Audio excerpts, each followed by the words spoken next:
নমস্কাৰ বন্ধুসকল, কি খবৰ? আশা কৰোঁ সকলোৱে ভালে আছে। বন্ধুসকল, মই আজি আপোনালোকৰ মাজলৈ লৈ আহিছোঁ এটি ভাল খবৰ। খবৰটি শুনি আপোনালোকে নিশ্চয় ভাল পাব। তো বেছি বকাবকি বাদ দি বলক ভিডিঅ'টিৰ মাজলৈ আগবাঢ়িছোঁ। বন্ধুসকল, জনপ্ৰিয় অভিনেতা অৰূপ বৈশ্যৰ ভাল খবৰটো আপোনালোকে পালেনে?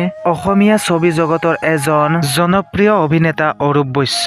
বন্ধুসকল, আপোনালোকে অৰূপ বৈশ্যৰ অভিনয় চাই কেনেকুৱা পায় কমেণ্ট এটা কৰি জনাবচোন। অৰূপ বৈশ্যই দিলে এটি ভাল খবৰ। হয় বন্ধুসকল, ঠিকেই শুনিছে, অৰূপ বৈশ্যই দিলে এটি ভাল খবৰ।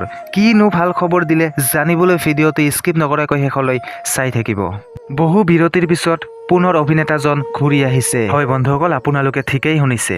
বিশেষকৈ অভিনেতাজন ভ্ৰাম্যমাণ জগতৰ লগত জড়িত হৈ থকাৰ বাবে ধাৰাবাহিকত আপোনালোকে দেখা পোৱা নাছিল। পুনৰবাৰ আপোনালোকে ধাৰাবাহিকত দেখিবলৈ পাব অভিনেতা অৰূপ বৈশ্যক। ৰং চেনেলত সম্প্ৰচাৰিত হ'ব লগা জীৱন তৃষ্ণা নামৰ এখন নতুন ধাৰাবাহিকত আপোনালোকে অভিনয় কৰা দেখা পাব অৰূপ বৈশ্যক।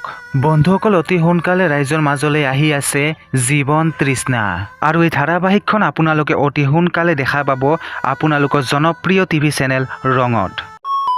বন্ধুসকল, আজিৰ ভিডিঅ'টো ইমানেই। ভিডিঅ'টো যদি ভাল লাগিছে এটা লাইক কৰি দিব, আৰু লগতে যদি চেনেলটো এতিয়ালৈকে ছাবস্ক্ৰাইব কৰা নাই ছাবস্ক্ৰাইব কৰি ৰাখক, আৰু যদি কিবা ক'ব লগা থাকে তলত কমেণ্ট বক্সত জনাব।